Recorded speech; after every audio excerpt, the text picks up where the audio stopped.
Madame la présidente von der Leyen, au nom de millions de Français, je vous pose aujourd'hui une question simple.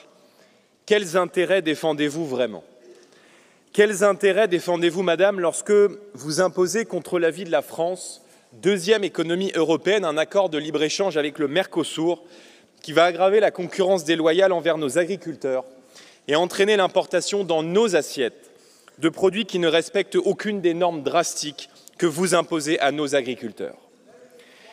Quels intérêts défendez-vous, madame, lorsque vous proposez à l'Europe de diminuer ses droits de douane sur les véhicules chinois et que, dans le même temps, vous interdisez à nos constructeurs la vente de véhicules thermiques et hybrides d'ici 2035, tout en les menaçant régulièrement de pénalités financières?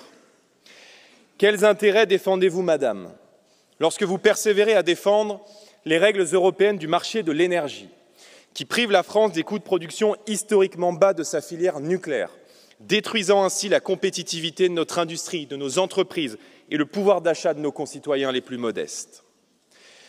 Quels intérêts défendez-vous, madame, lorsque vous signez en notre nom un accord commercial avec les États-Unis qui entérine la reddition et la vassalisation économique de l'Europe? Alors que nos exportations continueront d'être visées par 15% de droits de douane, les produits industriels américains entreront chez nous sans la moindre entrave tarifaire. Et comme si cela ne suffisait pas, vous engagez les États membres à verser un tribut massif, 750 milliards de dollars d'importations énergétiques américaines hors de prix, 600 milliards de dollars d'investissements imposés aux dépens de nos pays et de nos propres territoires. Alors que la France dispose, pour l'Europe, d'une industrie militaire d'exception, vous actez la préférence américaine au détriment de la souveraineté et du patriotisme économique. La défense, les vins, les spiritueux, les cosmétiques, le luxe ou les productions pharmaceutiques, nos filières d'excellence sont ainsi sacrifiées. Et pendant ce temps, autour de nous, le Canada, le Royaume-Uni, l'Australie, le Japon ou la Corée du Sud ont conclu de bien meilleurs accords que nous.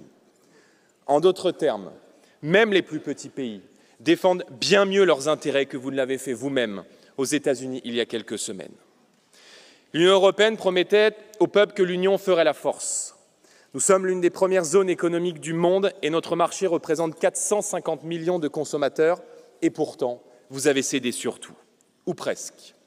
Quand il s'agit de défendre les intérêts allemands, vous savez défendre l'intérêt national. Aucun chef d'entreprise responsable, aucune femme ni aucun homme d'État soucieux du bien commun n'aurait signé un tel accord. Et pourtant, vous, madame, vous l'avez fait en notre nom. Je prends aujourd'hui la parole au nom de millions de Français et au nom de millions d'Européens qui estiment à juste titre que l'Union européenne ne défend plus l'Europe. Alors qu'autour de nous, le monde renoue avec la puissance, la croissance et la conquête, vous engagez nos peuples sur le chemin de la disparition et du déclin. L'histoire nous montre qu'une autre voie est possible, et cette histoire vous jugera sévèrement, et notre peuple aussi.